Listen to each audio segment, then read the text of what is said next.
Hey folks, well, here we are at the final episode of the Bring Back the Salmon virtual classroom hatchery program. I hope that you've enjoyed learning a bit about what an Atlantic salmon is, what it looks like, and a bit about its life. I hope that you understand how human activities, that of the European settlers, caused Atlantic salmon to become extirpated from Lake Ontario through deforestation, the damming of rivers, overfishing, and pollution. But that you also understand how we can learn from the past to help shape a better future. And through careful observation and stewardship, we can better care for the world around us and restore lost and important members of our ecological communities, like we are doing with Lake Ontario Atlantic salmon. Since January, we've watched Atlantic salmon eggs produced at Harwood Fish Culture Station develop from the eyed egg stage, hatch into elven, and use up their yolk sacs to become fry. After we release them into the stream, the ones able to find enough food, avoid hungry predators, and survive the conditions of their habitats will grow into parr, swim downstream as smolts, grow into adults in the lake, and swim back upstream to spawn and start the next generation of Atlantic salmon. I have been really enjoying spending time with these fish, getting to observe them feeding, interacting with each other, and swimming in the current produced by the filter and air pump. I've been in here daily as of late, making sure that the filters and air pumps in both hatcheries kept working, feeding the fry in tank 2, changing water and cleaning tanks to keep everything clean, and warming the tanks up to as close to the stream temperature as possible. To do this, I've been in touch with a conservation authority who has a temperature gauge to measure stream temperature just downstream from one of our release sites. The temperature drops overnight to around 8 to 9 degrees Celsius and climbs back up to around 13 degrees Celsius during the day. So I've been aiming for that upper number of 13 degrees Celsius in our tanks. This temperature increase has helped get the elven in tank 1 to use up their yolk sacs. Ideally, we would have them completely used up and the fish at the fry stage before we release them. These ones still have a bit of their yolk sacs left, but they are fit enough to go into the stream, and the yolk will give them a bit of time to adjust to their new home.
Today is the big day. We're going to collect our fish out of our 2 tanks and take them to 2 of our program restoration streams and release our fish into the wild. But before we get to that, let's just have one last hatchery check just to make sure that everything's been functioning properly. Hatchery number 1. The filter and air pump are still functioning and the temperature is just below our target of 13 degrees Celsius. Hatchery number 2. Filter and pump are also still functioning and the temperature is sitting right at our target of 13 degrees Celsius. So we're going to collect them and get them ready for transport. To do that, I've got my equipment to collect the fish. I've got a bowl to put the rocks in. I've got a bucket to get the water out of the tank. I've got nets to catch the fish. Some nice big containers to put the fish into. And then again, we have our cooler with the ice packs to keep the fish cool during transport. We don't want them to warm up. And then of course, I've got a towel. So let's get started at collecting our fish. Okay, so I've got Elizabeth here with me, and we're going to start with tank number 1 and get these Elvin out and ready for transport. So the first thing that I do, again, I turn off our power. So we got all the power off to this unit. And then I'm going to get a bit of the water from the tank. The same temperature that the fish are in right now, the same water. And that's what they're going to be in while we make our way to our release site. So I get a bit of that in that container. And then I'm going to have Elizabeth here help me get water out of this tank. We're going to take maybe about half of the water out of this tank.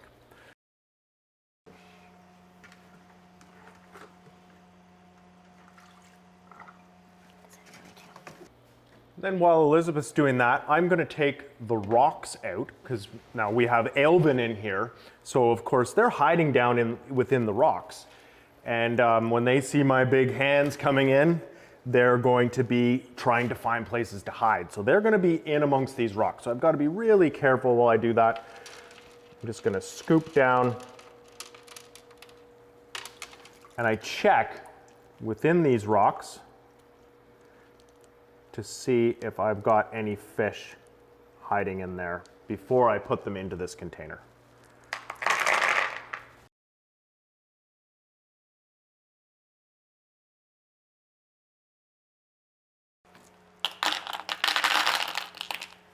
Okay, so now we've got all the rocks out. Now what we've got left is we've got fish and water. And so we're going to use these nets. And we very gently catch the fish, and we count them as we put them into this container to see how many we've got surviving. So we'll go ahead and do that now. Okay, so here we go.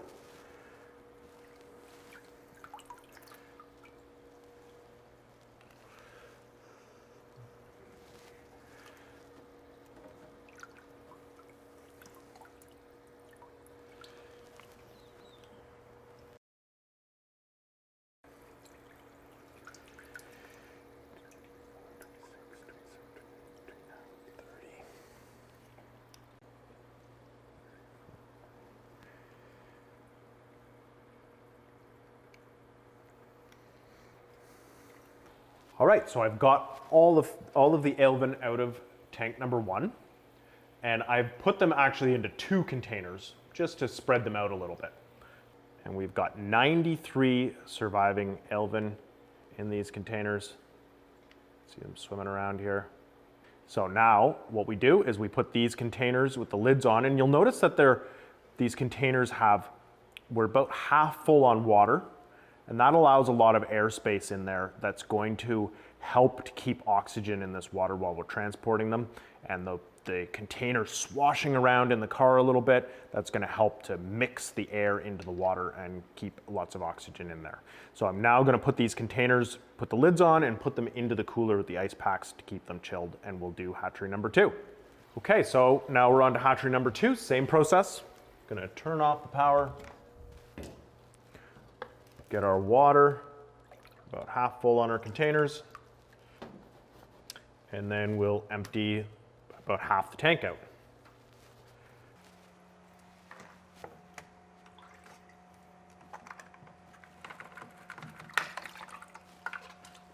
And then we'll also take the rocks out.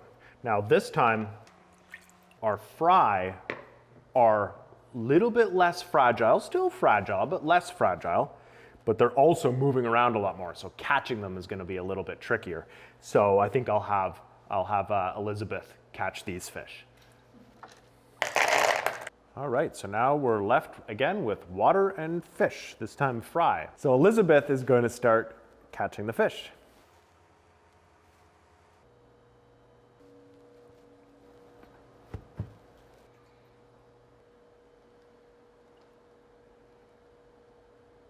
And we have 90 fry in tank number 2.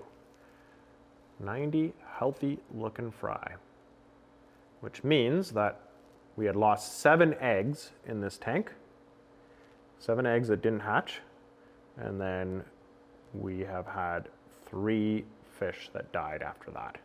Now we can see side by side the difference in our alevin and fry as influenced by the difference in temperature. All right, so our fish are ready to go. We're gonna put them in the cooler and we're gonna drive to the first release site, which is Balls Mill Conservation Area in Coburg. We'll see you there. Okay, so we've arrived at our first release site. We've got our fish in our cooler and we're gonna make a nice little trail at Balls Mill Conservation Area. Let's go.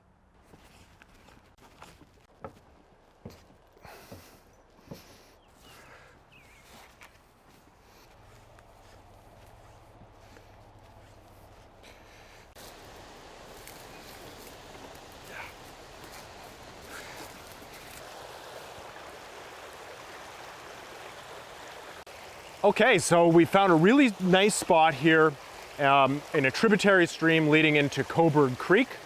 And we've got all the components here of habitat that make this a really good site. So I'm gonna turn it over to Elizabeth in a minute and she's gonna talk a little bit about the habitat that's here. In this spot, we have a temperature of 14 degrees Celsius. So just slightly warmer than we had our tanks, but that's pretty darn close. This is gonna be good. So I'll turn it over to Elizabeth now and she can talk about the habitat. Hi everyone. So as Ben was saying, we chose Coburg Brook to release these Atlantic salmon because it has ideal habitat. So if you look around me, you'll see that there's trees lining the shoreline. And these trees are really important for the habitat of Atlantic salmon for a bunch of reasons. So first, the branches over top cast shade onto the stream, which helps the stream stay cold for the salmon. So another reason why trees are so important for Atlantic salmon habitat is that their roots help keep the water clean. And this is because if you look on the shoreline, you can see that the roots actually hold the soil in place. And this means that as the water flows, the soil doesn't get eroded away, which helps keep the water clean. Trees are also an important habitat feature because as their leaves, twigs, and branches fall into the water, they create shelter for Atlantic salmon. And also, as the leaves break down and disintegrate into the water, they provide nutrients for Atlantic salmon and other living organisms in the water. Another reason why this stream is good habitat for Atlantic salmon is because it's connected to Lake Ontario. So this means that as Atlantic salmon grow and are ready to smolt, they can travel downstream to Lake Ontario, where there's enough space to grow and find food. And another reason why this is a good habitat for Atlantic salmon is because there are so many rocks in the stream. And rocks are important because they provide shelter, so a space for the fish to get out of the stream. And they also are the space where benthic invertebrates live. And as if you remember, this is the main food source of Atlantic salmon. So we'll just pick up a rock here and see if we can see some benthic invertebrates. All right, let's see if we can see any benthic invertebrates. So if you look here, you can see a small little benthic macroinvertebrate. So this is what the juvenile Atlantic salmon will feed on when they're in the cold water stream. So look at all these benthic macroinvertebrates. So you can see there's a few different species.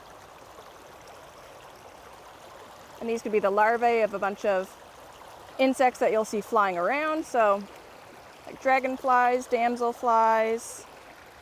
So we'll turn it over to Ben now and we'll release the fish.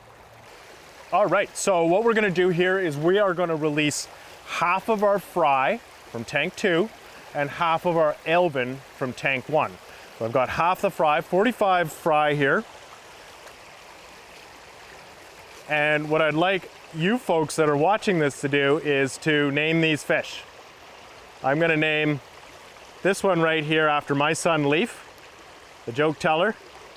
And I'm also gonna name this one right here, I'm gonna name this one Juniper, who was a student that was in one of the question and answer periods, and I told her that I'd name a fish after her. So there's Juniper, that one's for you, Juniper. And so name these fish, and then what we're gonna do is we're gonna use the net and we're gonna release the fish into the water. So I net one out. So there goes the first one, and I'll let that fish out. Out you go.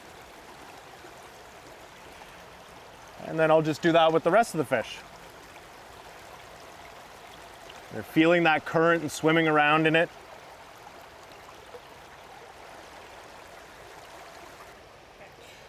Okay, so now we've got half of our Elvin from tank 1. And I'm actually gonna release them here in a little bit of quieter water, a little bit of slower water, just because they're not quite as good of swimmers yet. Instead of netting them out, I'm just gonna slowly pour them in over here and let them stay together a little bit if they'd like to. And you can, once again, name a fish, call it a name. All right, and here we go. These fish can make their way down into here.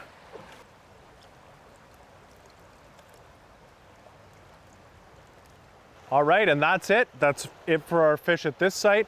Now we'll go back up to the car and we're gonna drive to Greenwood Conservation Area in Pickering and release the rest of our fish into Duffins Creek. We'll see you there. All right, folks, so here we are at our second release site, the beautiful Greenwood Conservation Area in Pickering, Ontario. This is a great place if you live around here as well to come for a hike. So keep that in mind. So we've got a great site to release our fish at.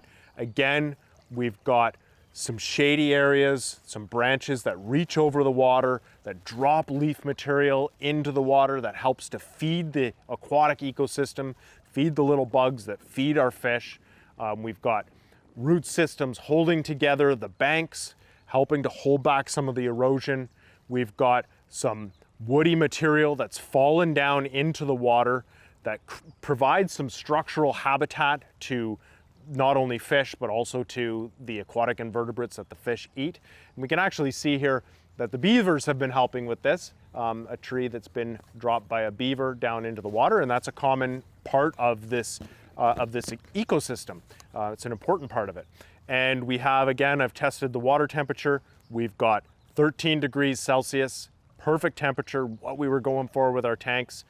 And we also have a nice rocky substrate here, which is the bottom. The substrate is the bottom of the stream. And so there are lots of places for the fish to hide, lots of places for benthic macroinvertebrates to be as well. And actually, when we were walking down here, we spooked a bunch of small salmon fry that are about the same size as the ones that we'll be releasing.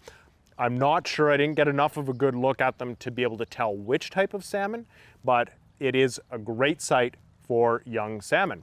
So this time I'm gonna turn it over to Elizabeth now, and she's gonna release our fish. Okay, so Elizabeth has the other half of our fry from tank number 2. So again, she'll just show us that. You can name your fish. Choose a name, quick. All right, got it?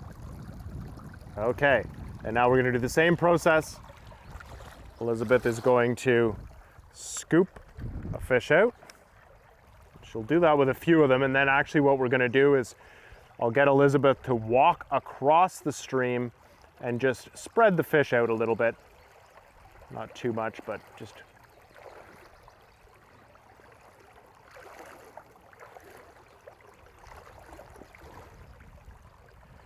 And off they go. There's our fry. Off to make it in the big world. And now we'll move to our Elvin. Okay, so now Elizabeth has our Elvin from tank number 1, half the Elvin. And call out your name that you're gonna name a fish. All right, and we'll do the same process with these ones as we did with the rest of the fish. Just gonna scoop a few of them out, set them into the water, and then she'll dump the rest out. And we wish them well on their way. Good luck, little friends. Thanks for all the learning you brought us. And that's it, folks. Our fish are released. Well, there we have it, folks. Our fish are in the streams and our tanks are empty. My work isn't done here yet, though. Our equipment needs to be properly cared for and put away so that next year it is ready to hatch more Atlantic salmon. It needs to be put away in a safe place, clean and dry, so that it will function properly and next year's fish will be healthy. If I put this away wet and dirty, it will grow smelly, scummy, and moldy, which will make future headaches for the person operating, probably me, and harm the fish. So I'll empty the tanks, rinse everything off with clean water, no soap, because soap can also impact the fish. And then I will dry everything and put it away in its proper storage area. While I'm doing that, I'm going to turn it back over to Johnny for a couple of last words from him. One thing I really hope you guys take away from the program is how important it is to be good stewards of our land. Everything is connected. From the forests, the animals, our waterways, the sun, everything is intertwined. And we need to make sure we do our best to take care of the natural world.